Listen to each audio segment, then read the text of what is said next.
তুলি চুমু খেলো আফরোজার গালে। আফরোজা চমকপ্রদ গলায় বললেন, তাহলে আজ থেকে তুইও আদর আদর গলায় আমাকে শুভ্রর মতো আম্মু বলে ডাকিস তো। এই আন্টিটা না কেমন নিরামিষ নিরামিষ লাগে, শুনতে মজা লাগে না? তুলি হেসে ফেলল। কি চমৎকার আবদার! নেই কোনো জোর জবরদস্তি, শাসানো, শুধু এক বুক নিঃসংকোচ মিষ্টি আবদার। তুলি বলল, ঠিক আছে আম্মু, ডাকবো। এখন যাই, তোমার পুত্রের জন্য চা বানিয়ে নিয়ে যাও। চা না পেলে এখনই ক্লাস নেওয়া শুরু করবে দুজনের। আফরোজার মনে পড়ল, তিনি তাড়া লাগিয়ে বললেন, দ্রুত যা, দ্রুত যা। তুলি রান্নাঘরের দিকে গেল। আফরোজাও পেছন পেছন চললেন। তুলি চা বসিয়েছে চুলায়। আফরোজা একটা চেয়ারে বসে তুলির চা বানানো দেখছেন। মেয়েটার রান্নায় কি পটু, ইয়াসমিন বলেছে। শুভ্র তুলির চায়ের প্রশংসা করেছিল সেদিন। যাক, রান্না নিয়ে আফরোজার চিন্তা গেল। এখন বউ শাশুড়ি মিলে রান্না করবেন আর সঙ্গে কয়েক কাপ চা, বেশ জমবে। আফরোজা তুলির দিকে তাকালেন। তুলি ওড়না কোমরে পেঁচিয়ে চা বানাচ্ছে। আফরোজা হঠাৎ কি মনে করে বললেন, এই তুলি, শাড়ি পরবি?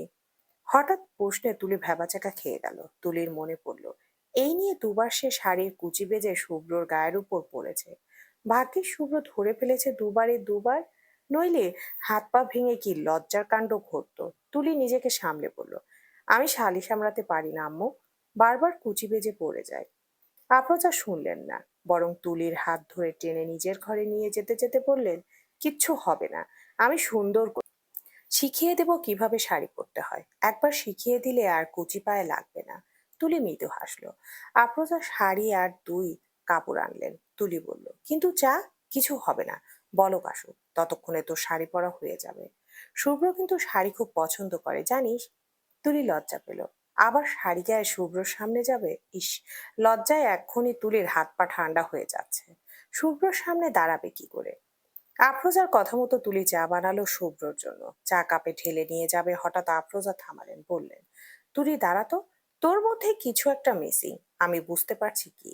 আমি নিয়ে আসছি ঘর থেকে। তুলি চায়ের কাপ হাতে নিয়ে বোকা বোকা চেহারায় মাথা দুলালো। আফরোজা গেলেন আর এলেন, হাতে করে নিয়ে এলেন এক পাতা টিপ। তুলি টিপ দেখে অবাক হলো। টিপ শাড়ির সঙ্গে তো সবসময় পরে তুলি, আজ একদম মনে ছিল না। কোথায় ছিল মন? অবশ্য ইদানিং তুলির মন একটু খুইয়ে খুইয়ে থাকে, কেমন যেন একটা অদ্ভুত অনুভূতি হয় মনের মধ্যে, একটু অন্যরকম অদ্ভুত অনুভূতি। আফরোজা একটা টিপ খুলে তুলির দুই ভুরুর মাঝখানে সেঁটে দিলেন। মিষ্টি হেসে বললেন, শাড়ির সঙ্গে টিপ না হলে জমেই না। জানিস তুলি, এই টিপের পাতা অনেক পুরনো। আমার যৌবনকালে টিপের অনেক শখ ছিল। শুভ্রর বাবা তো পাতার পর পাতা এনে রেখে দিত বাসায়। আমি প্রতিদিন শাড়ির সঙ্গে মিলিয়ে পড়তাম। এখন আর পড়ি না, শুভ্রর বাবা নেই, কাকে দেখাবো পরে? তবে তোর তো শুভ্র আছে, আমার এখান থেকে টিপ নিয়ে নিয়ে পড়বি আর পরে পরে শুভ্রকে দেখাবি। তারপর শুভ্রর বাবার মতো শুভ্র তোর জন্য পাতার পর পাতা টিপ এনে রাখবে। একই ঘটনার পুনরাবৃত্তি। হা হা হা। তুলির চোখ জলে ছলছল করে উঠল। তাদের দুজনের সম্পর্ক যেমনই হোক, অন্তত এই মায়ের জন্য তুলির বোধ করি শুভ্রকে বিয়ে করে ভুল করেনি। মেয়েটা মানুষটা মারাত্মক আকৃষ্ট তার সন্তানের প্রতি, তেমনি তুলির প্রতি। তুলি মৃদু হাসলো। টিপটা আলতো করে ছুঁয়ে দিয়ে বলল, চা ঠান্ডা হচ্ছে আম্মু, যাই? ও হ্যাঁ, যা যা। তুলি হেসে চা নিয়ে শুভ্র রুমে গেল। শুভ্র মাত্র গোসল সেরে বেরিয়েছে। টাওয়াল সোফার উপর ফেলে রাখা, ভিজে টাওয়াল এভাবেই ফেলে রেখেছেন। তুলি শুভ্রর মনোযোগ আকর্ষণ করার জন্য চায়ের কাপে শব্দ তুলল। শুভ্র তখন পেছন ফিরল। চা হাতে তুলি দাঁড়িয়ে আছে দেখে শুভ্র সঙ্গে সঙ্গে ভেতরে আসতে বলল। তুলি ভেতরে ঢুকলো। শুভ্র হাত বাড়ালো, তুলো চায়ের কাপ শুভ্রর হাতে ধরালো। শুভ্র চায়ে চুমুক দিয়ে সোফায় বসলো। তুলি খানিক এগিয়ে এসে সোফা থেকে ভিজে টাওয়াল তুলে বারান্দায় মেলতে গেল। শুভ্র চা খেতে খেতে দেখলো এসব। মনে মনে আবারও একটু করে তুলির জন্য ভালো লাগা জন্মালো। তুলি বারান্দা থেকে ভেতরে ঢুকলো। শুভ্র ডাকলো, তুলি। তুলি জবাব দেয়, বলুন। শুভ্র মৃদু হেসে বলল, এখনই সংসার গোছানোর এত ইচ্ছে? তুলি বুঝতে পারলো না শুভ্রর কথার অর্থ। তুলি প্রশ্ন করলো, সংসার গোছাচ্ছি? হু, নেক্সট টাইম থেকে ভিজে টাওয়াল আর ফেলে রাখবো না, নিজেই বারান্দায় মেলে আসবো, হবে না? শুভ্রর কথার অর্থ এখন বুঝলো তুলি। সঙ্গে সঙ্গে লজ্জা পেয়ে গেল। আড়ষ্ট ভঙ্গিতে বলল, তেমন কিছু না, অভ্যাস নেই এভাবে, সোফা ভিজে যাবে দেখে। It's okay. কৈফত দিচ্ছ কেন? এ ঘর তোমারই। তুলির কথাটা কি যে ভালো লাগলো বলা অসম্ভব। দু চোখে কেবল শুভ্রর দিকে তাকিয়ে রইল। শুভ্র চা শেষ করলো। চায়ের কাপটা টেবিলের উপর রেখে এগিয়ে এলো তুলির দিকে। শুভ্রর এগিয়ে আসা তুলি দেখলো, অথচ আশ্চর্যজনকভাবে তুলি এবার এক পাও পেছালো না, স্থির হয়ে দাঁড়িয়ে রইল নিজের জায়গায়। শুভ্র এগিয়ে এসে মুখোমুখি হলো তুলির, গাঢ় চোখে তুলির দিকে চেয়ে বলল, ডু ইউ মাইন্ড ইফ। পুরো কথা শেষ করতে পারলো না শুভ্র, তার আগেই তুলি মুখ ফুসকে বলে ফেললো, ন। শুভ্র অবাক হলো, বড় বড় চোখে তুলির দিকে চেয়ে তারপর হেসে ফেললো। কি অধৈর্য মেয়েটা! শুভ্র মুখ এগিয়ে আনলো। তুলির বুকের ভেতরটা ঢিপ ঢিপ করছে, তুলি আবেশে চোখ বুজে যাচ্ছে বারবার। শুভ্র মুখ সরালো আচমকা, হাত উঁচু করে তুলির দু ভুরুর মাঝখানে আঙ্গুল চেপে ধরলো। তুলির সঙ্গে সঙ্গে চোখ বুজে ফেললো। শুভ্র তুলির টিপ সোজা করে দিল। তুলি অবাক হয়ে চোখ খুললো। শুভ্র হালকা হেসে সরে দাঁড়ালো। তুলি ফ্যাল ফ্যাল চোখে শুভ্রর দিকে চেয়ে আছে। শুভ্র মৃদু হেসে বলল, টিপ সোজা করে পড়বে, বাঁকা করলেও সমস্যা নেই। এই শুভ্র স্কেল দিয়ে মেপে সোজা করে দেওয়ার জন্য আছে। তুলি কিছুক্ষণ শুভ্রর দিকে এভাবেই চেয়ে রইল। শুভ্রও তাকালো। পরপর তুলির হুঁশ ফুরলে দৌড়ে ঘর থেকে ছুটে পালালো। দরজার ওপাশে এসে দরজার হাতলে হাত রেখে জোরে জোরে শ্বাস ফেলতে লাগলো। শুভ্র বোধহয় তুলিকে শ্বাসকষ্ট দিয়ে মেরে ফেলবে, এমন ভাবে কথা বলে যে তুলির দুনিয়া এফোর ওফোর হয়ে যায়। হঠাৎ দরজার ওপাশ থেকে শুভ্র বলে ওঠে, আমি তোমায় দেখতে পাচ্ছি Tuli, your hide and seek game is not working. শুভ্রর আচমকা কথায় তুলির অনুভূতি ছিটকে বের হলো। আল্লাহ গো বলে তুলি দরজার হাতল ছেড়ে দিল। শুভ্র ওপাশ থেকে হেসে উঠল শব্দ করে, না রে, হবে না এবার ট্যুর, তোরা যা। ডাক্তার ফারহান কাকুতির স্বরে বলল, ভাই ট্যুর দেওয়া লাগবে এবার, বউ না হলে আর খাটে জায়গা দিবে না, চল না। শুভ্রর মাথার চুল ব্যাক ব্রাশ করতে করতে বলল, তাহলে বউকে নিয়ে যা, আমাকে টানছিস কেন? আরিফও যাচ্ছে কিন্তু বউ নিয়ে, তাহলে তুই বাদ যাবি কেন? ফ্যামিলি ট্যুর হয়ে যাবে, চল। শুভ্র আবার মানা করতে যাবে, হঠাৎ কিছু একটা ভাবলো সে। তুলির তো কয়েকদিন বন্ধ আছে সামনে, পূজার জন্য। শুভ্রর ছুটি, তুলিকে নিয়ে একটা প্ল্যান করা যেতেই পারে। সেটা হলে দুজন দুজনকে জানা ব্যাপারটা আরো ইজি হবে। তুলুরও জড়তা কাটবে, সঙ্গে শুভ্ররও। ওদের জন্য এই ট্যুরটা হওয়া দরকার। শুভ্র তাই বলল, আমি জেনে জানাচ্ছি, তোকে কালকে জানাবো আমি, ওকে জানাস কিন্তু। শুভ্র ফোন কেটে ল্যাপটপে শাটার বন্ধ করে উঠে দাঁড়ালো। টি শার্ট টেনে টুনে ঠিক করে বসার ঘরের দিকে এগোলো। বসার ঘরে যেতে কানে গেল সিরিয়ালের শব্দ। শুভ্র বেশি একটা অবাক হলো না, তার আম্মু সিরিয়াল দেখে। শুভ্র এতেই অভ্যস্ত, কিন্তু আম্মুর সঙ্গে তাল মিলিয়ে এই যুগে এসেও তুলিও যে সিরিয়াল দেখবে সেটা শুভ্রর কাছে অবিশ্বাস্য মনে হলো। শুভ্র গিয়ে ওদের সামনে হুট করে টিভি অফ করে দিল। সঙ্গে সঙ্গে তুলি আর আফরোজা চেঁচিয়ে উঠলেন একসঙ্গে, টিভি বন্ধ করলে কেন? শুভ্র থমকে গেল, পরপর বলল, না, সিরিয়াল দেখা কিসের তোমাদের? হ্যাঁ, এসব দেখো আর সারাদিন এসব মানুষের উপর অ্যাপ্লাই করতে থাকো, অসম্ভব। আম্মু তুমি দেখছো, সঙ্গে তুলিকেও দেখাচ্ছ। তুলি মিনমিন করে বলল, আমি সিরিয়াল দেখার জন্য টিভি অন করেছিলাম, রিপিট টেলিকাস্ট দেখিনি আমি সকালে। শুভ্র হতভম্ব বলল, ওয়াও, তাহলে তো ব্রাড লস হয়ে গেল তোমার। রিপিট টেলিকাস্ট দেখনি, একটা দেব ধরে। সিরিয়াল হচ্ছে গার্বেজ, এসব মানুষ দেখে? তুলি আর আফরোজা দুজন এবার একসঙ্গে বলে উঠলেন, কিন্তু আমরা তো দেখি, আমরা মানুষ না? শুভ্র দুজনের কথায় কথা বলার ভাষা হারিয়ে ফেললো, নিজেকে সামলে বলল, আমার ভুল হয়ে গেছে, মাফ করেন আমাকে, যেটার জন্য এসেছিলাম। তুলি একটু রুমে আসো তো, কথা আছে তোমার সঙ্গে। শুভ্রর আচমকার কথায় আফরোজা এবং তুলি দুজনেই অবাক। আফরোজা বেশ খুশি হলেন যেমন, মৃদু হেসে সোফার হাতলে হেলান দিয়ে বেশ আরাম করে বসলেন। তুলি আর চোখে আফরোজার দিকে চাইলো। আফরোজা এভাবে তাদের দুজনের দিকে চেয়ে আছেন দেখে তুলি কাতর চোখে আবার শুভ্রর দিকে তাকালো। শুভ্র তুলির তাকানোর অর্থ ধরতে পারলো না প্রথমে। পরবর্তীতে তুলির ইশারায় আফরোজার হাসি হাসি মুখ দেখিয়ে দিলে শুভ্র মায়ের দিকে চেয়ে বুঝতে পেরে কেসে উঠল। বোকার মতো হাসার চেষ্টা করে বলল, আম্মু ওই বলছিলাম তুলি ট্যুরে। শুভ্র থামলো, আর বলা লাগলো না তার। আফরোজা সোজা হয়ে বসলেন। তুলির দিকে চেয়ে গম্ভীর গলায় বললেন, তুলি, শুভ্রর ঘরের বিছানার চাদরটা ময়লা হয়ে গেছে, এখন কি চাদরটা উঠিয়ে বিনে রেখে দে তো, বোয়া এসে ধুয়ে দিবে। তুলি শুনলো, মনে মনে হাসলো, কি সুন্দর বাহানা। শুভ্র লজ্জা পেল। মায়ের সামনে শুভ্র তুলিকে এভাবে ডাকা উচিত হয়নি, বুঝতে পারলো সে। নতমুখে মাথা চুলকে নিজের ঘরে চলে গেল। তুলিও গেল কিছু সময় পর। দুজন যেতে আফরোজা আবার টিভি চালালেন। তুলি শুভ্রর ঘরের দরজায় টোকা দিল, আসবো? শুভ্র ঘরের ভেতরে পায়চারি করছিল। তুলির আওয়াজ শুনতে হাঁটা থামিয়ে চটজলদি বলল, এসো এসো। তুলি মাথায় শাড়ির আঁচল তুলে ভিতরে ঢুকলো। শুভ্র তুলিকে দেখে অপ্রস্তুত গলায় প্রশ্ন করলো, সরি, আসলে আম্মুর সামনে ছিল, আমার মাথায় ছিল না। ব্যাপারটার জন্য আম সরি। নেক্সট টাইম খেয়াল রাখবো। তুলি মৃদু হেসে মাথা নাড়ল। তুলি ভেবেছিল শুভ্র হয়তো ব্যাপারটা হেসে উড়িয়ে দিবে, তথাকথিত ঠোঁটকাটা পুরুষের ন্যায় মায়ের সামনে এভাবে বলাকে স্বাভাবিক মনে করবে। কিন্তু শুভ্র তাকে ভুল প্রমাণিত করলো। মায়ের সামনে শুভ্র বড্ড নম্র এবং ভদ্র। ঘরের ভিতরে স্বামী স্ত্রী যেভাবেই থাকুক, কথা বলুক, একে অপরের কাছাকাছি থাকুক, গুরুজনের সামনে সেসব প্রকাশ করা তুলির ব্যক্তিগতভাবে পছন্দ নয়। এটা যেমন তুলির পছন্দ নয়, তেমনি শুভ্ররও নয়। শুভ্রর এই ব্যাপারটা ভালো লাগলো ভীষণ। তুলি বলল, ঠিক আছে, প্রথম প্রথম ভুল হয়েই যায়, নেক্সট টাইম দুজনেই খেয়াল রাখবো। আচ্ছা বলেন, এবার কি বলতে ডেকেছিলেন? শুভ্র বলল, ও হ্যাঁ, তোমার পূজার বন্ধ কবে? তুলি অবাক হয়ে প্রশ্ন করলো, কেন? কবে থেকে শুরু আর কবে অবধি আমাকে বলো। তুলি হাতে গুনে দেখালো, তারপর বলল, শুরু হবে পরশু থেকে, 23 দিন থাকবে বন্ধ। Wow, great!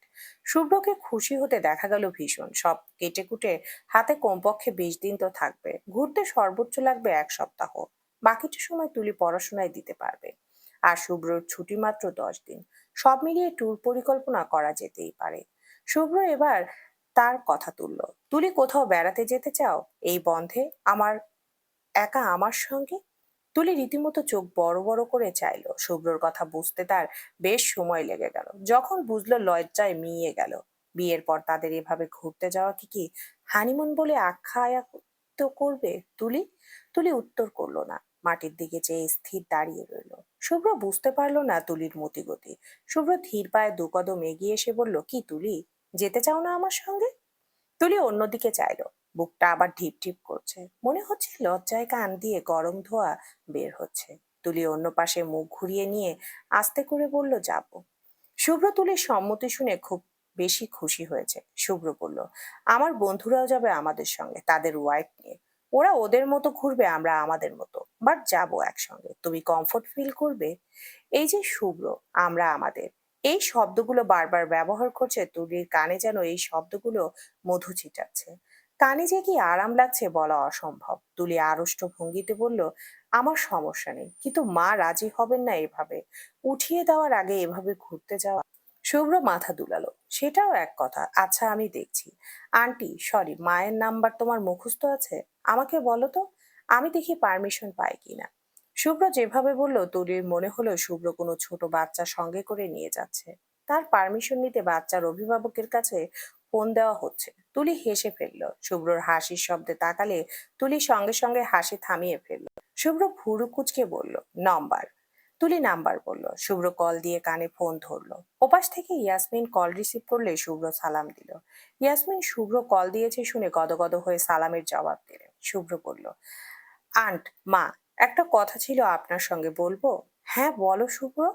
শুভ্র তুলির দিকে তাকালো। তুলি উৎসুক চোখে শুভ্রর দিকে চেয়ে আছে। শুভ্র বলল, আমার মেডিকেল থেকে ছুটি দিবে পূজায় 10 দিনের জন্য। তুলিরও ছুটি আছে।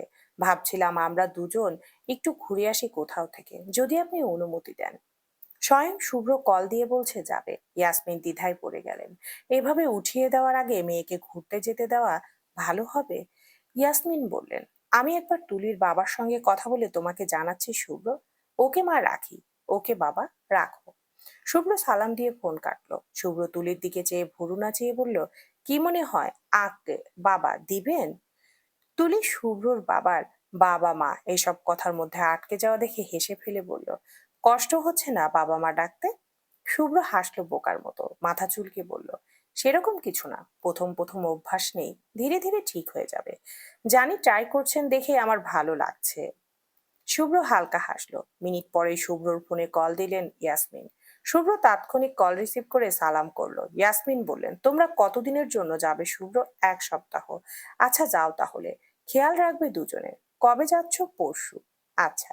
শুভ্র আরো টুকটাক কথা বলে ফোন কাটলো। তুলি শুভ্রর দিকে চাইলো। শুভ্র বলল, রাজি তারা। তুমি আজ বাসায় গিয়ে ব্যাগপত্র গুছিয়ে নিও। আমিও আমার সব গুছিয়ে নেব। কিন্তু আম্মু? আম্মু কোথায় থাকবেন? আগের বুয়া তো নেই এখন। আম্মুকে সাথে নিয়ে যাই, ওনার ভালো লাগবে হয়তো। হ্যাঁ, এটা করা লাগবে। আমি আম্মুকে বলে দেখছি, দেখি কি বলে। শুভ্র তুলিকে রুমে রেখে আফরোজার কাছে গেল। আফরোজা শুভ্রর আসার আওয়াজ পেয়ে টিভি দ্রুত অফ করে দিলেন। শুভ্র মায়ের পাশে বসলো। আফরোজা বললেন, কিছু বলবি? শুভ্র সরাসরি আদেশ করার ন্যায় বলল, সাজেক যাচ্ছে আমি, তুলি আর তুমি। দুটো ব্যাগ গোছাও। আফরোজা বললেন, তোদের সঙ্গে আমি কেন যাব? না না, তোরা যা। কেন? আমাদের সঙ্গে গেলে কি হয়? ভালো লাগবে তোমার। মেঘের শহর দেখেছো কখনো? খুব সুন্দর, জানো? না রে, এত দূরে আমার শরীর সইবে না। আর আমি গিয়ে এসেছি ওখানে তোর বাবার সঙ্গে। এত দূর আর যাওয়ার ইচ্ছে নেই। তাহলে কাছে কোথাও চলো। শুভ্রের এতবার করে বলছে, আফরোজা শুভ্রকে মানাতেই পারছে না। নাসর বান্দার মতো করছে শুভ্র। তারপর আফরোজা হাল ছাড়লেন।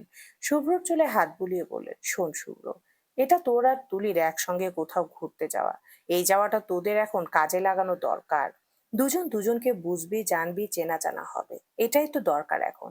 আমি তোর বাবার সঙ্গে গেছি, আমরাও একাই গেছি দুজন। তোদেরও তাই এখন একাই যাওয়া উচিত। আমি তোদের সঙ্গে যাব, তবে এইবার না, আরেকবার। এবার তোরা যা, জেদ করিস না। শুভ্রর মন মানল না। সে মায়ের নিরাপত্তার আশঙ্কায় বলল, তুমি একা কিভাবে থাকবে আম্মু? আগের বুয়া তো নেই এবার। এক কাজ করি, আমি ইয়াসমিনের বাসায় এই কয়দিন ঘুরে আসি। ইয়াসমিন বারবার বলছিল গিয়ে করাত থাকার জন্য। এই সুযোগে থেকে আসি কদিন, তোরাও ঘুরে আয়। আমাদের তিনজনের সময় ভালোই কাটবে এই এক সপ্তাহ তাহলে। আমরাও এই ফাঁকে ইয়াসমিনের সঙ্গে সময় কাটানো হয়ে যাবে। গতকাল ইয়াসমিনের সঙ্গে মন খুলে কথা বলা হয় না, জানিস? শুভ্র মায়ের জোরাজুরিতে রাজি হলো শেষ অবধি। আফরোজা সেরের কপালে চুমু খেয়ে বললেন, ঘুরে আয় তোরা, ফিরবি মন খুশি করে। তুলি প্রথম তোর সঙ্গে যাবে। মেয়েটাকে এই বিয়ে, এই সম্পর্ক আর এই তোকে নিয়ে ভাবতে বাধ্য করবি, ঠিক আছে? শুভ্র মৃদু হাসলো। লজ্জা পেয়ে মাথার পেছনে চুলকে বলল, আম্মু, তোমার না মোটিভেশনাল স্পিকার হওয়া উচিত ছিল। প্রতিটা ভিডিওর টাইটেল থাকবে কিভাবে ছেলে মেয়ের সংসার টিকিয়ে রাখা যায়। আম শিওর এই প্রফেশনে তুমি খুব উন্নতি করতে পারতে।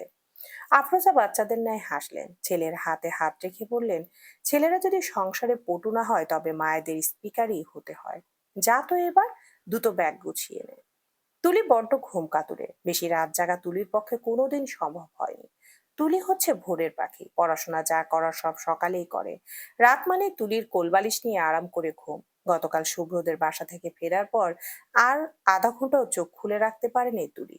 খাওয়া দাওয়া করে আসায় বাসায় এসে দরজায় খিল তুলে ঘুমিয়ে পড়েছে। সবে ঘুমিয়েছে 6 ঘন্টা। আজও তেমন ঘুমাতে পারেনি। 6 ঘন্টা পর টানা 2 দিন ঘুমিয়ে তুলির তেমন আরাম মেলেনি। সাজেকের উদ্দেশ্যে ওদের বেরোনোর কথা সকাল 7টার মধ্যে, অথচ 7টা 30। টুলি এখনো ঘুম। ঘুমের মধ্যে সকাল সকাল তুলির ফোনে কল এলো। ঘুম কাতর তুলি বিরক্ত হয়ে মুখ কুচকালো। এদিক ফিরে শুতেই আবার কল এলো। বাধ্য হয়ে তুলি ফোন ধরলো। হ্যালো বললে ওপাশ থেকে কারো ছোট্ট নিঃশ্বাস ফেলার শব্দ হলো। নিঃশ্বাসের শব্দ শুভ্রর ছিল। ঘুমন্ত তুলির কণ্ঠ তার ভীষণ ভালো লেগে গেল। শুভ্র তৃষ্ণার্ত বোধ করে নীরব থাকলো। তুলি আরেকবার কথা বলুক, শুভ্র শুনবে। তুলি ওপাশে কাউকে কথা বলতে না দেখে তুলি ঘুমের মধ্যে বিরক্ত হলো, বলল, কথা বলেন না কেন, কাকে চাই? শুভ্র মৃদু হেসে নিজেকে সামলালো। গলা পরিষ্কার করে বলল, ঘুম ছাড়েনি এখনো তুলি? না ছাড়লেও উঠতে যে হচ্ছে। আমাদের আজকে সাজেক যাওয়ার কথা। শুভ্রর কথা শুনে এক লাফে উঠে বসলো তুলি। কান থেকে ফোন নামিয়ে একবার নম্বর দেখে নিল। শুভ্র লাইনে দেখেই তুলি চটজলদি সালাম করে বসলো। শুভ্র সালামের উত্তর দিল। তুলি একবার ঘড়ি দেখলো। ইস, তাদের অলরেডি লেট হয়ে গেছে। তুলি জিহ্বা কামড়ে বলল, সরি, দেরি হয়ে গেছে না? 10 মিনিট টাইম দিন আমাকে, আমি ঝটপট রেডি হয়ে বেরিয়ে যাচ্ছি। বাস স্টেশন কোনটা? শুভ্র বলল, হ্যাঁ অবশ্যই। বাস স্টেশন হলো শুভ্র বাস স্টেশন। চলে যাও দ্রুত। কৌতুক করে বলল শুভ্র। তুলি ভ্যাবাচ্যাকা খেয়ে গেল। কি বলল শুভ্র ঘুমের ঘোরে কিছুই বুঝলো না তুলি। বোকার মতো বলে বসলো, শুভ্র বাস স্টেশন? শুভ্র হাসলো এবার, বলল, yes, your personal bus station. Shubhro bus station. আর 10 মিনিটের মধ্যে তোমার বাসার নিচে থাকবে। ঝটপট ব্যাগ নিয়ে বেরিয়ে যাও। আমি কিন্তু উপরে উঠবো না, ওই টাইম এখন নাই আমাদের। তুলি বুঝলো এবার, হেসে ফেললো, বলল, ওকে। তুলি ফোন কেটে এক লাফে উঠে বসলো বিছানা থেকে। বিছানা ঝটপট গুছিয়ে মায়ের রুমে গেল। ইয়াসমিন জুবাইরকে জড়িয়ে ধরে ঘুমাচ্ছে। তুলি অন্ধকারে আলগোসে মায়ের কাছে গিয়ে মাকে ডাকলো, আম্মু ও আম্মু, ওঠো, আমি চলে যাচ্ছি। ইয়াসমিন কয়েকবার ডাকার পর চোখ খুললেন। তুলিকে মাথার পাশে এলোমেলো চুলে দাঁড়িয়ে থাকতে দেখে ভয়ে উঠে বসলেন। তুলি বলল, শুভ্র স্যার এসেছেন, আমাকে নিচে নামতে বলছেন। ঘুমের ঘোরে ইয়াসমিন ভুলেই বসছেন তুলির যাওয়ার কথা। বললেন, তুই আবার কই যাবি? তুলি বিরক্ত হলো, টি টেবিল থেকে ইয়াসমিনের চশমা নিয়ে চোখে পরিয়ে দিল। তারপর বলল, সাজেক যাচ্ছে, আমি রেডি হচ্ছি, তুমি এসো, দরজা লাগাবে। তুলি কথাটা বলে দৌড় দিয়ে নিজের রুমে চলে গেল। একটু পর ইয়াসমিন ঘুমের ঘোরে হেলে দুলে একটা সেদ্ধ ডিম নুন দিয়ে মাখিয়ে নিয়ে এসে তুলির ঘরের বিছানায় বসলেন। তুলি গোসল করে নতুন জামা পরে বের হলো। আয়নায় দাঁড়িয়ে চুল ঝাড়ছে। এই ফাঁকে ইয়াসমিন ডিমটা মুখে তুলে তুলিকে খাইয়ে দিলেন। তুলি কোন রকম ডিমটা খেয়ে হেয়ার ড্রায়ার দিয়ে চুল শুকিয়ে চুলে কাটা বেঁধে নিল, মুখে সাধারণ সাজ দিল। এসবের মধ্যেই শুভ্রর কল এলো। হ্যালো, শেষ তোমার? তুলি জবাব দিল, হ্যাঁ। বের হব? হ্যাঁ, নিচে আছি আমি, আসো। তুলি কল কেটে ব্যাগ নিয়ে বাইরে গেল। ইয়াসমিন দরজার সামনে তুলির শরীরে দোয়া পরে ফু দিয়ে দিলেন। তারপর বললেন, সাবধানে যাবি আর শুভ্রর সঙ্গে কোনো প্রকার বেয়াদবি করবি না। ওখানে গিয়ে তো শাশুড়িকে কল দিয়ে জানাবি যে তোরা পৌঁছেছিস। শুভ্রর খেয়াল রাখবি। শাশুড়িকে কল করে করে বারবার জিজ্ঞেস করবি, মায়া বাড়বে তার। খাওয়া দাওয়া ঠিকঠাক মতো করবি। ব্যাগে মেডিসিন আছে, অসুস্থ হলে মেডিসিন দিবি। বারবার করে বলে দিচ্ছি, শুভ্রকে নারাজ করবি না, চিল্লাপাল্লা দৌড়ঝাঁপ করবি না একদম। তুলি এত সব উপদেশ শুনে এক পর্যায়ে বিরক্ত হয়ে বলল, শুভ্র স্যারকে নিয়ে তোমার এত চিন্তা আম্মু? কই, আমাকে নিয়ে তো এত চিন্তা নেই। ইয়াসমিন হেসে বললেন, যখন নিজের মেয়ে বিয়ে দিবি তখন বুঝবি। তুলি পায়ে জুতা পরতে পরতে বলল, সে অনেক দেরি, আচ্ছা আসি এখন। ভালো থাকবে, বাই। তুলি গাড়ির সামনে এলে শুভ্র ড্রাইভিং সিট থেকে নেমে তুলির জন্য দরজা খুলে দিল।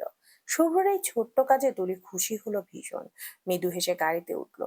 গাড়ি চলছে। শুভ্র বলল, আমরা এখন আরিফের বাসায় যাচ্ছি, ওখান থেকেই মেইনলি বড় গাড়ি করে যাব সবাই, ঠিক আছে? সকালের তীব্র বাতাসে তুলির চুল উঠছে, বারবার শুভ্রর মুখের উপর পড়ছে। তুলির চুল থেকে বেশ সুন্দর একটা স্মেল আসছে। আজ বোধহয় শ্যাম্পু করেছে তুলি। শুভ্র চোখ বন্ধ করে নাক টেনে ঘ্রাণ নিল। কিছু সময়, আরো কিছু সময় নেওয়ার ইচ্ছে ছিল, কিন্তু চুলের খোঁচার জন্য ড্রাইভিং করা যাচ্ছে না। তাই শুভ্র নিজেকে সামলে বলল, তুলি, তোমার চুল। তুলি জানালার থেকে মুখ সরিয়ে পাশে চাইল। শুভ্রর মুখে সব চুল উড়েছে দেখে তুলি অপ্রস্তুত হয়ে সব চুল ঠিক করে খোপা করতে করতে বলল, সরি, আসলে আমার চুল অনেক সিল্কি, বাঁধলেও ঠিক জায়গায় থাকে না। শুভ্র ডান হাতে ড্রাইভ করতে করতে তুলির দিকে তাকালো, বলল, আমার মন্দ লাগেনি। পার্সোনালি আমার সিল্কি চুল ভালো লাগে। তুলি লজ্জা পেয়ে হাসলো। শুভ্র ড্রাইভ করছে। তারা এখন মহাখালীর দিকে যাচ্ছে। দেখতে দেখতে তুলির নজর শুভ্রর হাতের দিকে চলে গেল। সাদা শার্টের হাতা ফোল্ড করে কোনোই অবধি তুলে রাখা। দৃষ্টিগত হচ্ছে শুভ্রর হাতের পুরুষালী লোম। এক হাতে ড্রাইভ করার কারণে হাতের পেশি ফুলে আছে। আলাদা রকমের সুন্দর লাগছে শুভ্রকে ড্রাইভিং অবস্থায়। শুভ্র লক্ষ্য করলো তুলি শুভ্রর হাতের দিকে চেয়ে আছে। শুভ্র বারণ করলো না, শুধুমাত্র মৃদু হাসলো। শুভ্র আর তুলি দাঁড়িয়ে আছে এই মুহূর্তে ডাক্তার আরিফের নিজস্ব মহাকালীর ফ্ল্যাটের সামনে। ডাক্তার ফারহান এবং তার ওয়াইফও এখানেই। তুলিকে তারা আজ প্রথম দেখবেন, ছাত্রী হিসাবে নয়, শুভ্রর বউ হিসাবে। আরিফ এবং ফারহান দুজনেই শুভ্রর খুব ক্লোজ। কাবিনের দিন এদের বলা হয়েছিল আসার জন্য। দুজনেই শহরের বাইরে থাকায় আসতে পারেনি। আজ তুলিকে দেখে তারা কেমন প্রতিক্রিয়া জানাবে ভাবলে শুভ্র নার্ভাস হয়ে যাচ্ছে। মেডিকেলের most arrogant egoistic doctor Umayer Hossain Shubhro শেষ অবধি তার ছাত্রীকে বিয়ে করলো। পুরো ব্যাপারটাই তো মুদ লজ্জার। শুভ্র মনে মনে নিজেকে প্রস্তুত করছে কিভাবে তুলিকে তাদের সঙ্গে পরিচয় করিয়ে দেবে। শুভ্র কলিং বেল বাজানোর আগে তুলিকে বলল, তুলি। তুলি শুভ্রর দিকে তাকালো। তারপর শুভ্র কিছু বলার আগে তুলি বলল, স্যাররা কি রিয়াকশন দেবেন ভাবলে ভয় লাগছে আমার। আমি এভাবে কিছু হবে না, ভয় পেও না, তুমি সুন্দর করে জাস্ট সালাম দিবে, বাকিটা আমি সামলে নেব। তুলি আশ্বস্ত হয়ে মাথা নাড়লো। শুভ্র কলিং বেল বাজালো। তারপর আরো একবার তুলির দিকে চেয়ে বলল, ডোন্ট ওয়ারি, আমি আছি না। তুলি এবার হাসলো। শুভ্র যখন এভাবে ম্যাজিক ভয়েসে কথা বলে তুলি হারিয়ে যায়, তখন মনে হয় তুলি এই পৃথিবী, উহু, মহাকাশ অব্দি জয় করতে জানে। দরজা খুললো ডাক্তার আরিফ, তার সঙ্গে দাঁড়িয়ে আছে ডাক্তার ফারহান। তারা শুভ্রকে দেখে হাই হ্যালো করবে তার আগেই দুজনের চোখ গেল পাশে নতমুখে দাঁড়িয়ে থাকা তুলির দিকে। তুলি হালকা আওয়াজে দুজনকেই সালাম করলো। শুভ্র এগিয়ে এসে দুজনকে ম্যানলি হাক করলো, তবে তুলিকে একবার দেখে দুজনের কারুরই এই জড়িয়ে ধরার দিকে মন নেই। দুজনেই অবিশ্বাস্য চোখে তুলির দিকে চেয়ে আছে। শুভ্র সরে এসে তুলির কাঁধে হাত রাখলো। কাঁধে প্রথম কোনো পুরুষের স্পর্শে চোখ তুলে তুলি চাইল। দুচোখ ভেসে উঠে শুভ্র নামক এক দায়িত্ববান সুপুরুষ। শুভ্র তুলিকে নিজের কাছে হালকা করে টেনে আনলো। তারপর মৃদু হেসে দুজনের সঙ্গে পরিচয় করিয়ে দিল। ওকে, মিট মাই ওয়াইফ মিসেস প্রত্যাশা হোসেন, তুলি। শুভ্র সরে এসে তুলির কাঁধে হাত রাখলো। ওকে মিট মাই ওয়াইফ মিসেস প্রত্যাশা হোসেন তুলি, শুভ্রর স্ত্রী তুলি। ডাক্তার আরিফ এবং ফারহান একসঙ্গে বিস্ময় নিয়ে চেঁচিয়ে উঠল, ওয়াইফ! দুজনের এমন চেঁচিয়ে ওঠাতে শুভ্র কানে হাত চাপলো। তুলি ভয়ে সেটিয়ে গেল শুভ্রর গায়ের সঙ্গে। অস্বস্তিতে তুলি রীতিমতো জমে যাচ্ছে।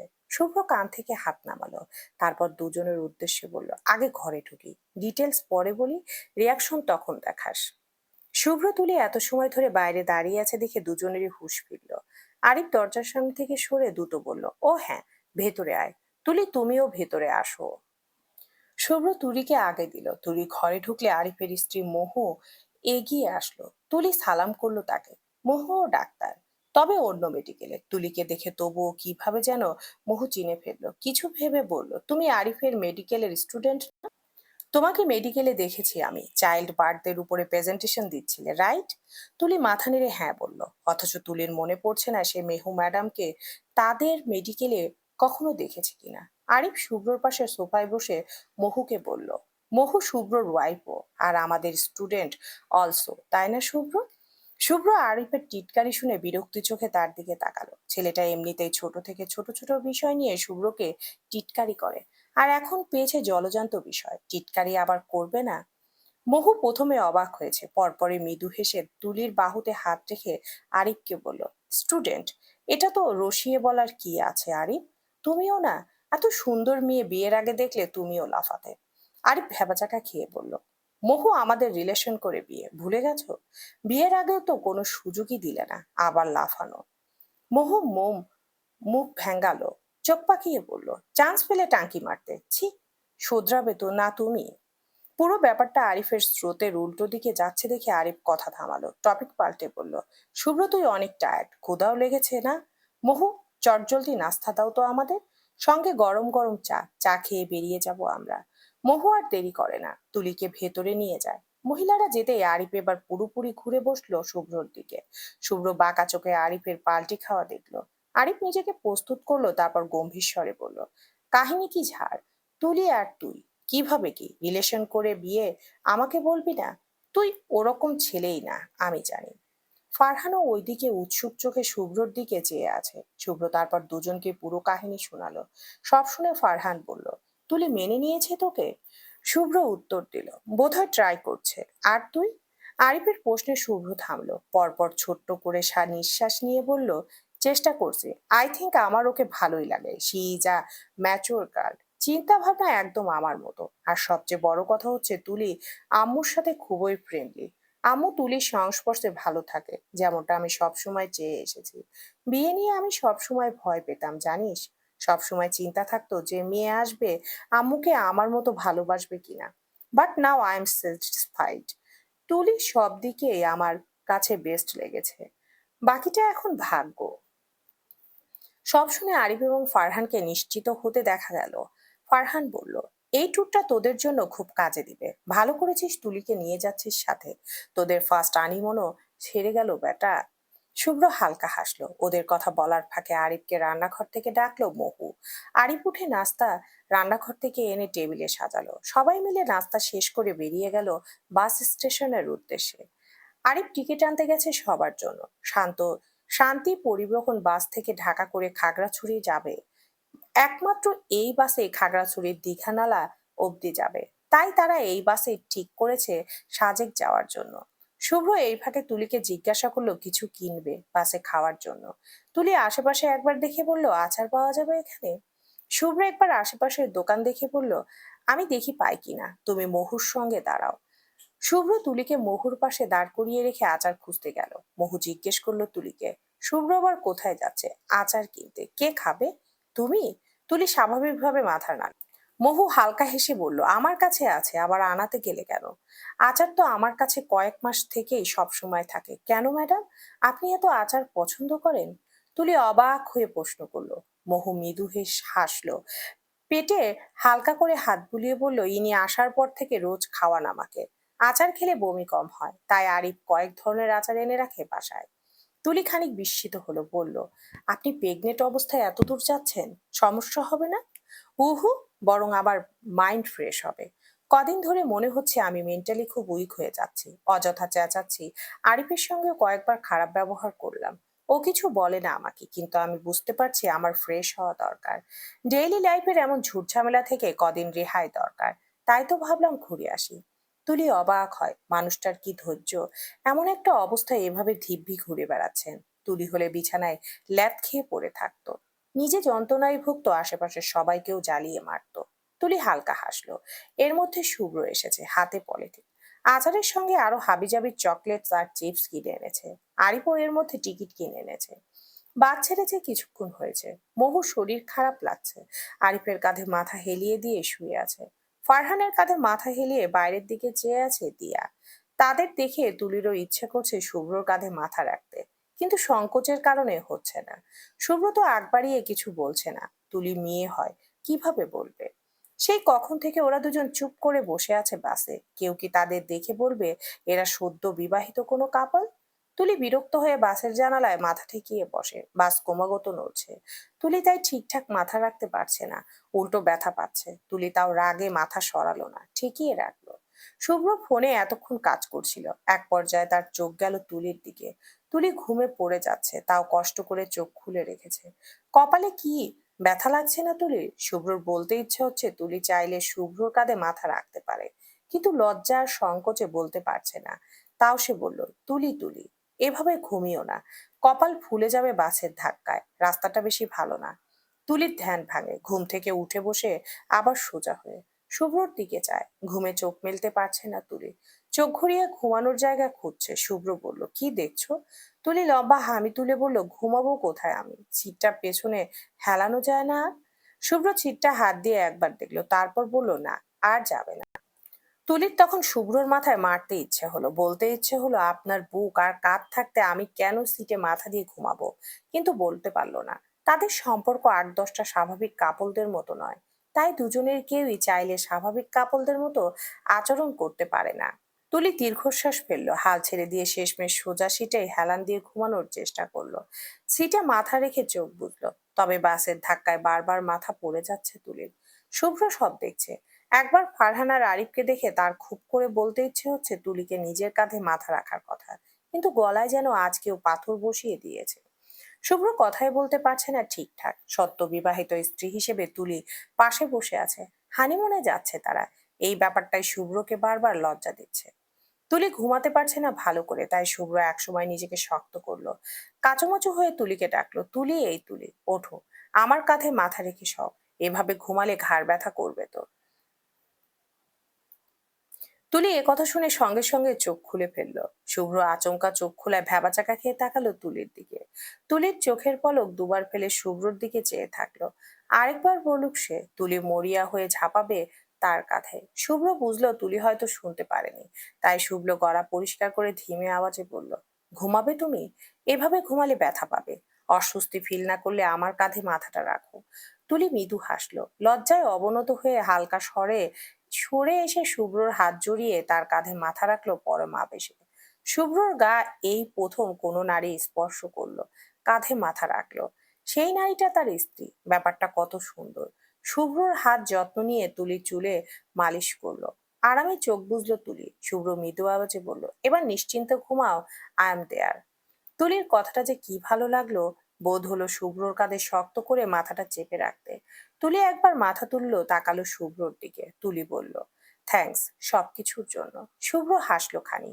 তুলি আবার আরাম করে শুভ্রর কাঁধে মাথা রেখে চোখ বুজলো। বাস এসে থেমেছে দিঘি নালিতে। এখান থেকে আর কোনো বাস যাবে না, বাকিটা পথ যেতে হবে চাঁদের গাড়ি করে। চাঁদের গাড়ি মূলত এক প্রকার জিপ গাড়ি। সাজেকের সবাই এটাকে জিপ না বলে সুন্দর ভাষায় চাঁদের গাড়ি বলে। তুলি বাস থেকে নেমে মুখে পানি ছেটালো। ঘুমে চোখ খুলতে পারছে না সে। শুভ্রর হাতে সব ব্যাগ। সে একপাশে ব্যাগ রেখে তুলির কাছে গেল, বলল, চা খাবে তুলি? ঘুম কাটবে তাহলে। তুলি হামি ছেড়ে বলল, খাবো। আপনি? শুভ্র হেসে উত্তর দিল, চায়ে কখনো আমার না নেই, সর্বদা হ্যাঁ। তুলি হেসে ফেলল। হেসে হেসে আনমনে বলল, ভালোই হয়েছে দুজন চা পাগল, মাঝরাতে চাঁদ দেখতে দেখতে কয়েক কাপ চা সাবার করা যাবে। শুভ্র হাসলো। তুলি তার সংসার নিয়ে কত ইচ্ছে, তাকে নিয়ে কত স্বপ্ন। ব্যাপারটা শুভ্রর ভীষণ ভালো লাগলো। শুভ্র মুচকি হেসে চা আনতে গেল।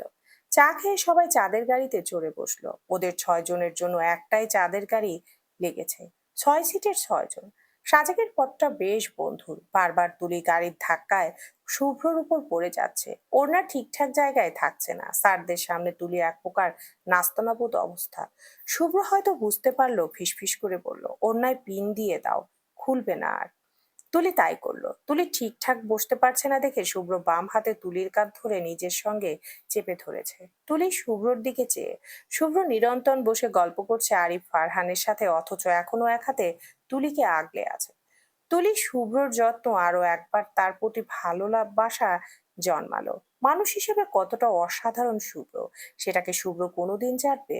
তুলিকে এতটা সেফ অনুভব করানো, এতটা যত্নে এতদূর নিয়ে আসার জন্য তুলি শুভ্রকে শক্ত করে জড়িয়ে ধরতে ইচ্ছে করে। সেটাও কি এই শুভ্র মহোদয় জানবে? তুলি একদিন জানাবে সব। একদিন পূর্ণিমা রাতে দুজন বারান্দার দোলনায় দোল খেতে খেতে চাঁদ দেখবে, তখন তুলি শুভ্রকে জানাবে কাবিনের পর কিভাবে তুলি একটু একটু করে শুভ্রর প্রেমে পড়েছিল, একটু একটু করে দুজন কাছাকাছি এসেছিল, একটু একটু করে তুলি দুর্বল হয়েছিল এই মানুষটার প্রতি। তুলি বলবে, একদিন অবশ্যই বলবে, সেও জানুক পুরুষ হিসাবে সে কতটা, ঠিক কতটা অসাধারণ। সাজেকে একটা রিসোর্ট নেওয়া হয়েছে, সাজেক ইকো ভ্যালি রিসোর্ট। শুভ্ররা রিসিপশনের কাজ সামলে যে যার রুমে ঢুকলো। তুলি রুমে ঢুকে বিস্ময় নিয়ে চারদিক দেখলো। কাঠের দরজা, দেয়াল, বিছানা সবই কাঠের তৈরি। সামনে খোলা বারান্দা, তুলি বারান্দায় গেল। শীতল হাওয়া বইছে, তুলির খুব ভালো লাগলো। শুভ্র বারান্দায় এসে তুলির পাশে দাঁড়ালো। তুলি বলল, ভীষণ সুন্দর রিসর্টটা, আমার ভালো লেগেছে। শুভ্র মৃদু হাসলো, বলল, সাজেকের মোস্ট অব দ্য রিসোর্ট একই রকম থাকে, এটাই সাজেকের বিশেষত্ব। আমরাও একদিন এমন একটা ঘর বানাবো, কাঠের সবকিছু থাকবে, এরকম একটা খোলা বারান্দা থাকবে, কোনো কৃত্রিম সাজসজ্জা থাকবে না, যা থাকবে সব প্রাকৃতিক। রুমের চারপাশে এক ধরনের লম্বা মোমবাতি পাওয়া যায় যে, ওগুলো থাকবে। মনে হবে আমরা ধুলো বালি জমা শহরে নয়, গ্রামে কোনো এক পাহাড়ের উপরে থাকছি। বেস্ট হবে জানেন। কথাটা বলে বেশ আনন্দ নিয়ে শুভ্রর দিকে ঘুরল তুলি। শুভ্র স্থির চোখে চেয়ে দেখছে তুলিকে। তুলি হাসছে, ঠোঁটের কোণে লেগে আছে তৃপ্তির হাসি। শুভ্র আনমনে চেয়ে আছে তুলির মুখের দিকে। শুভ্র এভাবে চেয়ে আছে দেখে তুলি ভুরু নাচিয়ে হেসে হেসে জিজ্ঞেস করলো, কি দেখছেন? তোমাকে। তুলি ভুরু কুঁচকে ফেললো। সঙ্গে সঙ্গে শুভ্র থমকে গিয়ে সোজা হয়ে দাঁড়ালো। লজ্জা এবং অস্বস্তি দুজনকে ঘিরে ধরলো। শুভ্র ইতিউতি চেয়ে নিজেকে সামলে বলল, ফ্রেশ হয়ে নাও, বাথরুমে সব রাখা আছে, আমি পরে ঢুকবো। কথাটা বলে শুভ্র আগে ভাগে বারান্দা থেকে রুমে ঢুকে গেল। তুলি পেছনে দাঁড়িয়ে রইল, টালমাটাল চোখ চেয়ে রইল শুভ্রর চলে যাওয়ার দিকে। খানিক পর মৃদু হেসে নিজেও ঘুরে ঘরে ঢুকলো। শুভ্র বিছানায় বসে আছে, তুলো সেদিকে একবার তাকিয়ে টাওয়াল নিয়ে বাথরুমে ঢুকে গেল। শুভ্র মাথা তুলে তাকালো তখন। আজ মূলত তার হচ্ছেটা কি? নিজেকে এতটা আবেদনময়ী মনে হচ্ছে কেন? তুলি সামনে থাকলে এতটা উতালা হয়ে যাচ্ছে কেন? শুভ্র মাথার চুল খামচে ধরে থাকলো। মাথাটা বড্ড ধরে আছে আজ, প্যারাসিটামল খেতে হবে। নিজেকে এতটা অদম্যনীয় মনে হচ্ছে কেন? তুলি সামনে থাকলে এতটা উতলা হয়ে যাচ্ছি কেন? শুভ্র মাথার চুল খামচে ধরে থাকলো। মাথাটা বড্ড ধরে আছে আজ, প্যারাসিটামল খেতে হবে একটা। তুলি গোসল করে বের হয়েছে, টাওয়াল দিয়ে চুল ঝাড়তে ঝাড়তে শুভ্রর সামনে এসে দাঁড়ালো। শুভ্র অন্যদিকে চেয়ে আছে। তুলি বলল, আমি এসে গেছি, গোসল করবেন না আপনি? শুভ্র সঙ্গে সঙ্গে উঠে গেল। এক নজর তুলির ভিজে চুলের দিকে চেয়ে দুটো পায়ে স্যান্ডেল পরে টাওয়াল নিয়ে বাথরুমে চলে গেল। তুলি তাজ্জব হয়ে চেয়ে রইল শুভ্র যাওয়ার দিকে। শুভ্র গোসল থেকে বের হলো প্রায় আধা ঘন্টা পর। সারাদিন জার্নি করে মনে হচ্ছে ধুলোর বস্তা লেগে আছে, তাই আজ গোসলে বেশ দেরি হয়ে গেছে তার। তুলি তখনও চুল ছাড়ছে, কোমর অব্দি বেশ ঘন চুল তুলির। চুল ছাড়তেও বড্ড কষ্ট হচ্ছে তুলির, হাত মনে হচ্ছে ভেঙে আসছে। তুলির চুলের পানিতে মেঝে পুরো ভিজে গেছে। শুভ্র টাওয়ালটা দিয়ে নিজের চুল মুছে বলল, তুলি চুলটা বাঁধো, মেঝে একদম ভিজিয়ে দিয়েছো দেখো। তুলি পেছন ফিরলো। শুভ্র কথা বলতে বলতে এগোলো, চুল আগে বেঁধে পানি ঝাড়ো, দেন খুলে ঝাড়বে, এভাবে চুল ঝাড়লে হেয়ার ড্যামেজ হতে পারে। আ এক চিৎকার দিয়ে শুভ্র ভিজে মারছেতে পা পিছলে সোজা তুলির গায়ের উপর পড়লো। এভাবে গায়ে পড়া তুলি শুভ্রর ভার সহ্য করতে না পেরে সোজা গিয়ে পড়লো বিছানার উপর। হঠাৎ তাল সামলাতে না পেরে শুভ্রর হাতে পেঁচিয়ে ধরলো তুলির মেদহীন কোমর। ঠোঁট ছুঁয়ে গেল একদম তুলির গলার নিচের অংশে। জীবনের প্রথম এমন স্পর্শে তুলি এক প্রকার থমকে গেল। শুভ্র সঙ্গে সঙ্গে মুখ তুলে তুলির গলা থেকে হঠাৎ করে সম্পূর্ণ পরিস্থিতি উল্টো স্রোতে ঘুরে গেল গেল এই নতুন দম্পতির। চলবে।